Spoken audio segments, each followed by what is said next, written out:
Retrouvez-nous sur nouslepeuple.c4.fr. Mais au fait, qui détient la vérité? Fausse nouvelle, vraie nouvelle, Fake news. un faux, un tox, Un fox. un fox. Qui détient la vérité? Eh ben, Réponse, les autorités, naturellement. tu veux dire le gouvernement, ainsi que les médias officiels. Évidemment. Évidemment. Désinfox coronavirus. Désinfox. Désinfox. Le gouvernement publie un site contre les fake news. Fake news, guide des questions à se poser face à une information. Comment évaluer la qualité et la pertinence d'une information et discerner le vrai du faux? Oui, en effet, comment?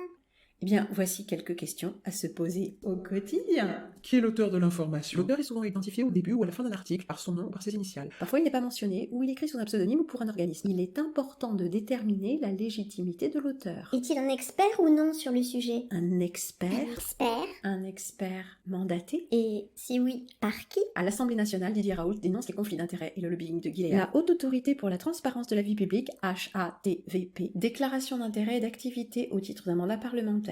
Les liens d'intérêt ne sont pas interdits, en revanche, ils doivent être déclarés. Et publié?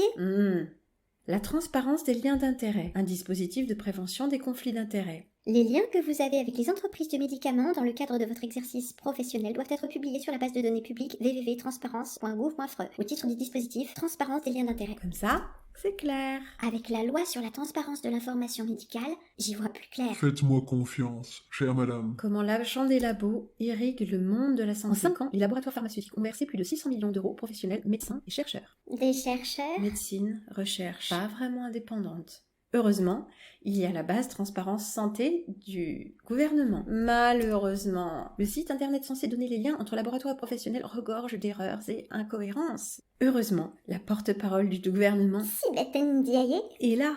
La crise du Covid-19 favorise la propagation de fake news. Oh. Plus que jamais, il est nécessaire de se fier à des sources d'informations sûres et vérifiées. C'est pourquoi le site du gouvernement propose désormais un espace dédié. Ah bah avec ça, on est sauvé. Pas si bête. Désinfox coronavirus, s'informer sur la désinformation. Mais oui, au fait. Mais qui c'est qui va nous réinformer sur la désinformation? Tout de même pas les mêmes qui nous ont désinformés. Oh, tu crois? Non, je sais plus. Mais qui croire alors? Ce site est-il fiable? Comment savoir si c'est vrai, je veux dire? C'est vraiment vrai? L'auteur est-il crédible? Il bosse pour Gilead? Oh, y a pas que Gilead dans la vie. Il y a aussi Monsanto. Quel est l'objectif de l'auteur? L'auteur peut relater des faits ou exprimer son opinion. Ce n'est pas la même chose. Ah ben merci, au cas où j'aurais pas compris. Quelle est la nature du site et de son éditeur? Un blog, un site institutionnel, un média en ligne, un réseau social. Bah oui, tout de suite, comme ça classe. La nature d'un site est aussi diverse que variée et peut apprendre beaucoup sur la qualité d'une information. Là, on ne parle que de l'information en ligne. Nous, on va réfléchir un peu plus largement. Qui a l'audience et qui ne l'a pas? C'est aussi le cas pour l'éditeur du site qui peut être un média détenu par un groupe français ou étranger, un parti politique, une entreprise, une association, un particulier. Oh, comme c'est drôle. Qu'est-ce que c'est que ça? C'est l'organigramme. Qui détient qui? Qui détient la presse française? Qui possède quoi? Ben, en fait, on sait bien, non? Bouygues, Xavier Niel, Dassault, Bernard Arnault, Bolloré, Pierre Berger, Patrick Drahi, François Pinault, Mathieu Pigasse, Lagardère. Voilà les 10 milliardaires qui possèdent nos médias. Pourquoi se masser dans un secteur souvent déficitaire? C'est un jeu d'influence qui se joue ici à coups de gros sous, beaucoup de sondages, un zeste de censure, saupoudrer tout ça de quelques grains de corruption et d'une propagande structurelle et diffuse, et vous avez le recette d'une influence réussie. Tant pis pour notre démocratie, notre droit à l'indépendance et à la presse, et une information libre. Que pèse l'intérêt général quand des milliards sont en jeu? Mais reprenons, quels sont les objectifs du site? Un site peut avoir pour objectif de vendre, d'informer, de militer, de convaincre, de manipuler, de faire peur, ou encore de faire le buzz. En fonction de l'objectif du site, l'information n'a pas la même pertinence. Mais qui essaye de nous faire peur? En piratant tous nos comptes. Comment ça, Vous ne pirater? pouvez pas ouvrir un écran, même celui de votre téléphone portable, sans qu'on vous rappelle. Covid. Le moindre écran public ou privé a été réquisitionné. C'est pas une campagne de la peur, ça? Mais continuons. Comment se présente le site? La structure, l'ergonomie, la clarté de la langue, le type de publicité. La présentation d'un site est parfois révélateur. Donc elle est parfois révélatrice, une petite erreur. Merci le gouvernement. De la crédibilité des informations qu'on y trouve. Ah oui, forcément, ceux qui ont du pognon pourront toujours se payer un plus beau site que les autres. D'où vient l'information? Ah, ça c'est la question à 100 balles. Les sources d'une information sont primordiales pour déterminer sa crédibilité. L'origine d'un chiffre ou d'une citation, quand elle est mentionnée, permet au lecteur de s'y référer directement. L'information est-elle été publiée sur d'autres sites? Il est important de comparer et de croiser les sources. Cela permet de voir si l'information est présente sur d'autres plateformes et de voir comment elle est traitée ailleurs. C'est particulièrement intéressant. Parce que nous allons voir que si nous cherchons une information qui est légèrement controversée ou qui ne plaît pas, et nous allons le savoir très vite, Nous tombons sur des sites d'information officiels, RTL, France Info, Ouest France, 20 minutes, BFM TV, TF1, télévision, journaux, radio. Des médias officiels, des médias dominants, qu'on appelle aussi, suivant l'expression anglaise, mainstream, dominants.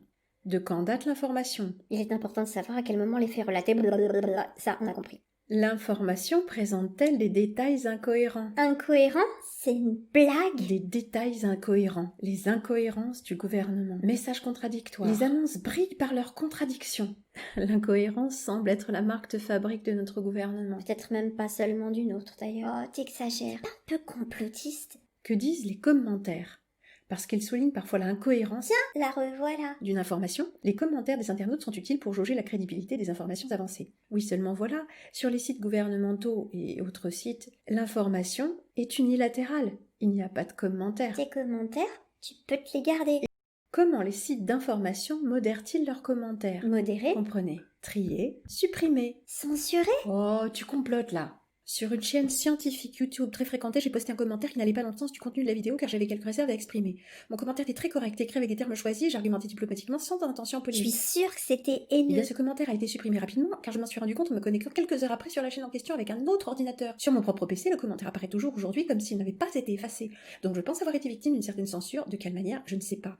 Censure par des robots, par l'administrateur de la chaîne, par d'autres contributeurs? J'ai voulu voir si la disparition de mon commentaire n'était pas due à d'autres causes. Mais ce n'était pas un problème de délai de mise à jour car les commentaires d'autres contributeurs sont apparus ensuite. J'ai ensuite essayé d'essayer un autre commentaire très court, mais il n'a pas été pris en compte du tout après vérification à partir d'un autre compte quelques secondes après. Comme si mon compte avait été automatiquement banni par cette chaîne. Je me suis rendu immédiatement sur une autre chaîne pour commenter une vidéo et après vérification, ce commentaire a bien été pris en compte. Cette apparente censure est de plus invisible car on ne sait pas que notre commentaire a été en fait purement et simplement supprimé, sauf en contrôlant comme je l'ai fait. Par ailleurs, fait intéressant, tous les autres commentaires vraiment visibles de cette vidéo par les internautes sont quasiment tous élogieux.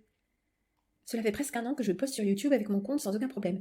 Depuis quelques jours, après être intervenu maintes fois sur la nouvelle vidéo à Dieudo, je m'aperçois que plus personne ne me Mais répond. Dieudo, c'est un complotiste. Il a même été banni, censuré, interdit d'audience. C'est pas étonnant. Je poste des commentaires et je me déconnecte de YouTube et je m'aperçois que mes commentaires n'apparaissent pas. Par contre, je peux voter pour les commentaires des autres. J'ai donc ouvert un deuxième compte afin de vérifier tout ça. Je poste un commentaire sur une vidéo quelconque avec mon premier compte et je me déconnecte. Puis je me connecte avec mon second compte et là, mon commentaire posté avec le premier compte est absent. Je poste donc un commentaire avec mon deuxième compte, je me déconnecte, puis je me reconnecte avec mon premier compte et là, logique, le commentaire posté avec le deuxième compte apparaît. Alors je réponds à mon deuxième commentaire posté avec mon deuxième compte. Je me déconnecte et je me reconnecte avec mon deuxième compte et la surprise, je n'ai pas reçu la réponse envoyée par mon premier compte. Autrement dit, mon premier compte est silencieux et inopérant. Par contre, si je mets un vote positif de mon premier compte à mon second compte, il apparaît. Et par contre, si je poste avec mon premier compte depuis Google+, les internautes reçoivent mes messages, mais ils n'apparaissent pas une fois déconnectés.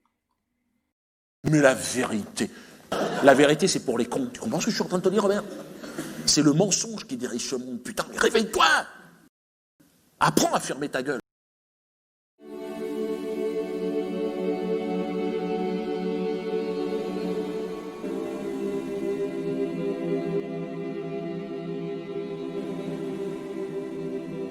Je veux dire, la vérité, tu la prends, tu la bouffes et tu la fermes. Apprends à fermer ta gueule. Voilà les clés de la réussite.